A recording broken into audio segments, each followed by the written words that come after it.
율리아나와 프란치스칸 책 읽기. 제속 프란치스칸 성인전 1. 첫 제속 프란치스칸 루케치오와 보나돈나 부부. 우영성 안토니오 OFM 역금. 한국 제속 프란치스코회 출판부. 제3장 첫 프란치스코 사매원 자매 죽음을 맞이하여. 이제 루케치오와 보나의 죽음으로 이들의 세상 여정을 마무리하려 한다. 이들의 죽음까지에 이르는 마지막 과정을 이야기하기 전에 이들의 죽음에 관한 여러 문서들의 기록을 함께 들여다보자. 얼마 전까지만 해도 루케치오의 사망은 1260년 4월 28일에 있었다고 알려졌다. 실제로 1960년에 포지본시에서 자신들의 수호자로 선택한 루케치오를 공경하면서 700주년 기념 축제를 지냈지만 우연히 시에나 시청의 문고서에 보존되어 있는 한 상인의 증언이 담긴 원본이 발견되면서 루케치오의 사망 날짜는 최소한 1251년 이전으로 수정되게 된다. 즉 시리부아노의 포르조레라는 이름의 사람이 남긴 유언의 내용 안에 포지본시와 관련된 주목할 만한 증언들 중에 유산과 관련해서 대단히 중요한 다음과 같은 구절이 적혀 있다. 성 루케치오의 묘지 위에 돈 5푼. 그렇다면 이렇게 언급된 증언의 날짜인 1251년 12월 4일 이전에 이미 루케치오는 사망하였고 대중들에게 성인으로 여겨지고 있었다는 것을 증언하는 셈이다. 그래서 니콜라 벤스는 자신이 쓴 루케치오 전기에서 1250년 4월 28일에 사망한 것으로 기술하고 있다.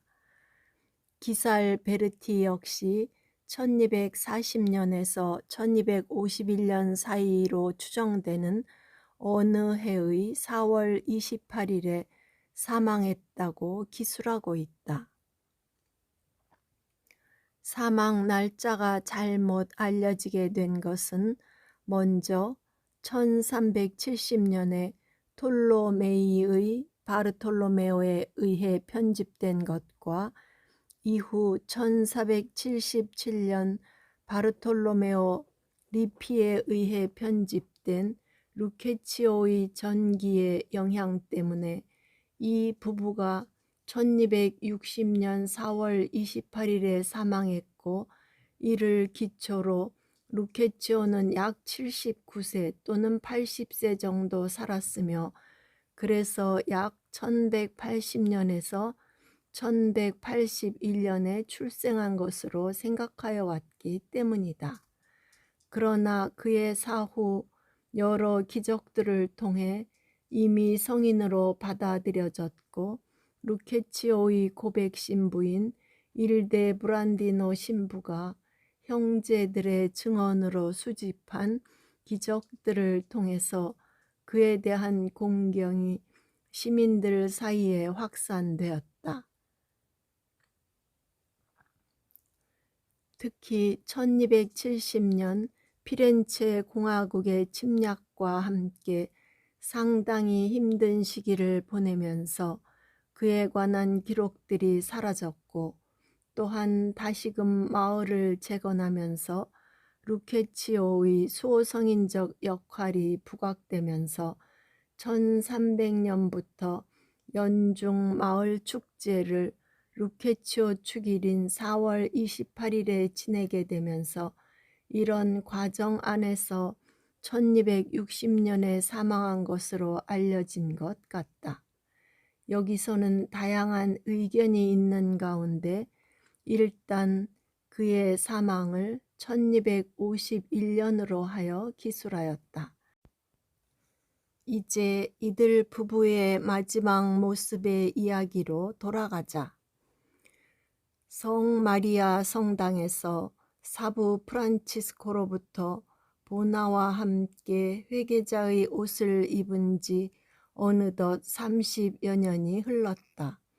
사랑하는 아내와 함께 프란치스코가 알려준 회개의 길을 걸으면서 가난한 이들과 병자들, 전쟁으로 버려진 아이들과 감옥에 갇힌 이들을 끊임없이 방문하고 돌보면서 그들의 사랑은 더욱 깊어졌고 하느님의 은총으로 기도 안에서 주님과 더 깊은 친교를 나누었다. 그러나 그들의 육신은 수많은 고행과 단식 및 다양한 참회 생활과 몸을 돌보지 않는 헌신으로 이제는 허약해졌고 건강도 급속히 나빠졌다. 실은 루케치오의 나이도 어언 70세가 되었으니 젊은 나이라 할 수 없었다. 이제 더 이상 외부 활동을 할 수 없을 정도로 약해졌고 자신이 프란치스코를 처음 만났던 1212년 이래 자신에게 다양한 충고와 격려를 아끼지 않았던 그의 고백 신부이자 성마리아 수도원 원장인 일데 브란디노 신부를 부를 수밖에 없는 시간이 다가왔다. 일데 브란디노 신부는 5월 어느 날부터인가 성당의 모습이 보이지 않는 루케치오를 궁금해하는 사람들에게 그가 병이 들었다는 사실을 알려주었다. 루케치오는 삶의 마지막 시기에 이르자 그의 육신 역시 사부 프란치스코를 닮아 있었다. 살이 빠져 여위었고 어깨는 굽어졌으며 비쩍 마른 팔은 어깨 위로 올라가지 못했다. 또한 눈은 흐릿해져서 자기 집에 오는 사람의 얼굴마저 구분하기 어려웠다. 그동안 많은 육체적 고통이 있었는데도 전혀 그런 티를 내지 않았다. 기도 안에서 더욱 십자가의 주님과 일치하는 것이 루케치오의 방식이었다. 루케치오보다는 좀 나은 보나는 그를 간호하면서 그에게 큰 위안이 되어주고 있었다.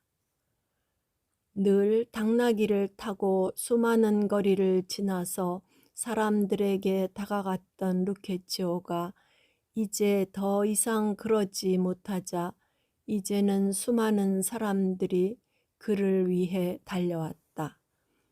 초라한 침상의 뉘인 루케치오를 보면서도 그의 내면의 광채 때문에 오히려 많은 이들이 위로를 받고 돌아갔다. 더 이상 빵도 줄 수 없었지만 사람들에 대한 사랑이 컸던 루케치오는 대신에 하느님과 깊은 일치 안에 있는 삶과 관상에서 나오는 말로 방문자들의 영적 굶주림을 채워주어 위로를 받고 돌아가게 하였다. 일데 브란디노 신부는 카말도에 있는 성마리아 수도원을 떠나 경사진 좁은 길로 들어서서 모여든 군중들을 지나쳐 루케치오의 집에 들어섰다. 루케치오가 존경하는 신부님, 이렇게 누추한 곳까지 오시다니요. 감사드립니다. 육신 형제가 이제 자신의 수고를 멈추려 하니 저는 마지막 여행을 준비해야 할 것 같네요. 그러면서 병자 성사를 받았다.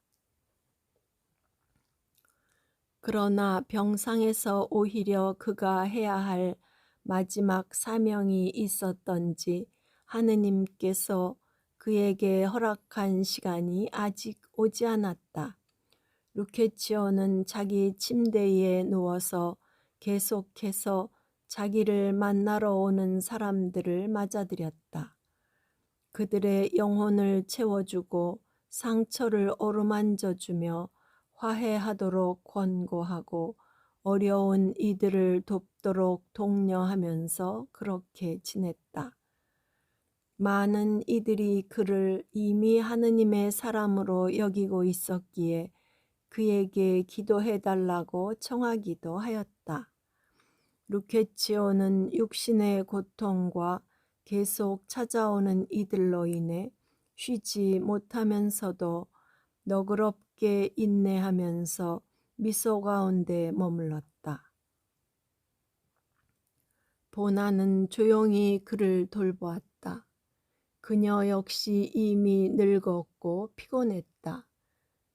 그들끼리만 있을 때에는 함께 기도하였고 때로는 오랜 기간 함께 했던 지나온 나날들을 회상하곤 하였다. 그들은 주님과 세상을 뜬 후 곧 성인이 된 성 프란치스코에게 깊은 감사의 마음을 느꼈다. 그러나 또 한편으로 보나는 이 지상 여정 동안 루케치오와 함께 해온 나날들을 생각하면서 이제 늙어버린 자신을 홀로 남겨두고 그가 떠나버릴 것을 생각하니 고통스러웠다. 그래서 그녀는 자기 남편에게 말하였다. 루케치오, 제발 당신 나를 혼자 내버려 두고 가지 마세요. 우리가 함께 살아왔던 것처럼 우리가 함께 죽음을 맞이하도록 기도해 주세요. 자신과 함께 프란치스코가 가르쳐준 그 길을 충실히 걸어왔고 늘 함께 기도하면서 주님의 뜻에 우선적으로 맞추고자 하는 것이 이 부부에게 일상적이었고 무엇보다도 회개자의 옷을 입은 후에는 보나가 자기가 하고자 하는 일에 늘 전적으로 동참했다는 것을 알고 있는 루케치오는 아내 보나가 원하는 것을 위해 기도하는 일이 주님의 뜻에 어긋난다고 생각하지 않았다. 그의 고해사자인 일데브란디노 신부에게 이에 대해서 자문을 구해보니 그 영적 지도자 역시 그런 은총을 구할 수 있다고 말하였다. 루케치오는 그것을 간절히 구하였다.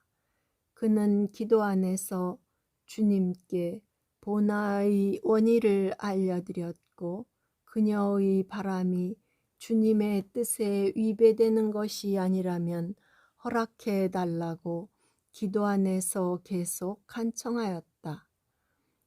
얼마 후 자신의 생애가 끝나가는 시점에 가까워 오자 하느님께서 그 은총을 허락하셨음을 알아차렸다. 왜냐하면 실제로 보나가 병이 들었기 때문이었다. 갑자기 들이닥친 병을 맞아들인 보나는 루케치오의 침상 곁에 나란히 뉘어졌다. 사매원들은 회개의 집이요 빛나는 사랑의 집에서 자기 자신들에게 하듯이 그 두 부부를 돌보았다. 그 집이 누추하다는 것은 중요치 않았으며 따뜻한 애정이 있다는 것이 중요했다. 며칠 후에 보나돈나의 상태가 갑자기 심각해졌다. 주님이 정해준 시간이 다가왔던 것이다. 일데 브란디노 신부는 그녀에게 마지막으로 성유를 발라주었고 보나는 감격스럽게 의인들이 마지막 받는 주님의 몸을 받았다. 그 후 그녀의 상태는 더욱 악화되었다.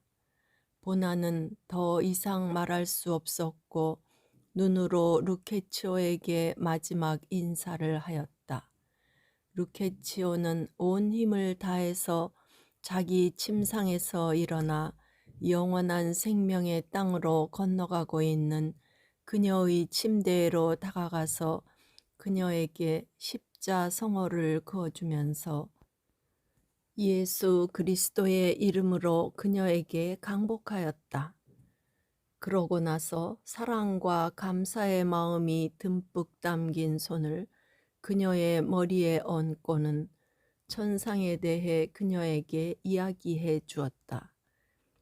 보나는 루케치오와 함께한 회개의 여정을 통해 정화되고 주님과 더욱 가까워지면서 얻게 된 온전한 자기 봉헌의 정신으로 미소를 띠고 지상 순례를 마쳤다. 루케치오는 그녀에게 입맞춤하였고 그리고 엉금엉금 기다시피 하여 자기 침상 위로 다시 올라가 몸을 뉘었다. 눈을 감은 보나는 남편 루케치오와 함께 초기부터 아낌없이 도움을 주었던 카말도에 있는 성 마리아의 새 성당을 향해 수많은 삼회원들과 함께 마지막 여정을 가 마침내 제대 뒤에 있는 가대 아래에 묻혔다. 그곳은 이어서 따르게 될 그 거룩한 자신의 배우자를 위한 자리 옆이었다. 일대 브란디노 사제는 루케치오 역시 최후의 순간에 와 있음을 알았다. 자애 깊은 아버지처럼 그에게 말하였다. 지극히 사랑하는 루케치오 형제, 주님을 맞아들일 준비를 합시다. 구원받지 못할 것이라고 속삭이는 마귀의 마지막 속임수에 넘어가지 않도록 기도와 신심의 정신으로 무장하고 천상 아버지의 팔에 자신을 내맡기십시오. 형제의 구원의 시간이 가까이 와 있어요. 루케치오는 그 위로자의 손을 가슴에 안았다. 그러고는 일대 브란디노 신부님, 저는 너무도 행복했습니다. 하느님께서 저를 사부님의 길을 통해서 이끄셨습니다. 저는 이미 준비되어 있습니다. 하느님의 선하심과 자비하심을 신뢰하고 있으며 그분께서 저를 받아주시리라 믿고 열망하지만 저 또한 나약한 어린이와 같아서 저를 위해 기도해 주십시오. 그는 가슴 위에 손을 교차시키고 시선을 위로 향했다. 입술은 가까스로 움직였다. 참석한 삼회원들은 숨을 죽이고 흐느껴 울었다. 일대 브란디노 신부 역시 이미 늙었으며 지금 그의 마지막 순간을 바라보면서 그와 함께한 시간들을 회고하면서 그의 마지막 말을 듣기 위해서 마지막 고통과 분투하는 그의 볼 위에 얼굴을 낮추었다. 루케치오는 숨을 겨우 쉬면서 말하였다. 지극히 거룩한 삼위일체 성부, 성자, 성령께 감사드리나이다. 지극히 복되신 평생 동정이신 마리아여, 나의 복된 사부이신 프란치스코여, 그리고 모든 성인들이여 감사드리나이다. 우리 주 예수 그리스도의 순환과 죽음의 공로로 그리고 저의 잘못들에도 불구하고 마귀의 속임수로부터 자유롭게 하시리라 믿나이다. 그의 버시오 형제인 일대 브란디노 신부는 그에게 마지막으로 병자 성유를 발라준 뒤 그분과 완전히 일치한 가운데 떠나도록 성체를 영해 주었다. 마지막으로 주님을 모신 연로한 루케치오는 기쁨의 미소를 지었고 환한 빛이 그의 얼굴에서 뿜어져 나왔다. 그는 그렇게 이 지상에서 주님께로 건너갔다. 거기에 참석한 사람들은 무릎을 꿇고 그것을 바라보고 있었고 그의 죽음 앞에서 슬퍼서 흐느끼면서도 계속해서 그의 몸에서 퍼져나오는 그 빛에 너무도 감격하여 그들의 울음은 이내 기쁨의 눈물이 되었고 그 모습을 보느라고 오랫동안 일어나지 못했다. 그의 귀천 소식은 이내 퍼져나갔고 은혜를 입은 수많은 군중이 그의 마지막 모습을 보고자 그리고 죽은 루케치오의 중재를 청하고자 세도하였다. 그날은 1251년 4월 28일이었고 루케치오의 나이 70세였다. 그의 육신은 삼회원들과 수많은 사람들이 뒤따르는 가운데 그의 충실하고 영원한 동반자인 보나 곁에서 쉬기 위해서 성당으로 향했다. 그런데 갑자기 비가 쏟아져 내리기 시작하였다. 그 비는 잠깐 오다마는 그런 성질의 것이 아니라 점차로 더 강해지고 있었다. 그리고 땅바닥도 점차 물이 흥건해지고 있었는데 놀랍게도 그 행렬에 참석한 이들 중에 비에 젖은 사람이 한 명도 없었다. 루케치오를 위해 허락된 하느님의 이 놀라운 표징을 본 사람들은 놀라워하며 하느님을 찬미하였고 이런 위대한 인물과 자신들이 같은 지역에서 같은 시대를 살아온 것을 자랑스럽게 여겼다. 이 경이로운 사건은 이후 사람들의 입을 통해 주변으로 계속 퍼져나가면서 그에 대한 공경심이 더욱 확산되었다. 성당에 도착한 후 땅에 묻히기 전에 이 거룩한 루케치오는 찾아오는 수많은 참배객들을 위해 이틀 동안 사람들을 맞이하였다. 그리고 발델사와 수많은 다른 곳에서 온 사람들이 방문하는 이 기간 동안에 수많은 놀라운 기적들이 일어났는데 루케치오의 영적 동반자였던 일대 브란디노 신부는 수종증을 앓아 통처럼 부풀어 오른 한 사람이 그 성인의 손에 친구하자 즉시 치유되었고 후에 작은 형제가 되어 자신과 함께 완덕의 길로 걸어갔다고 증언하였다.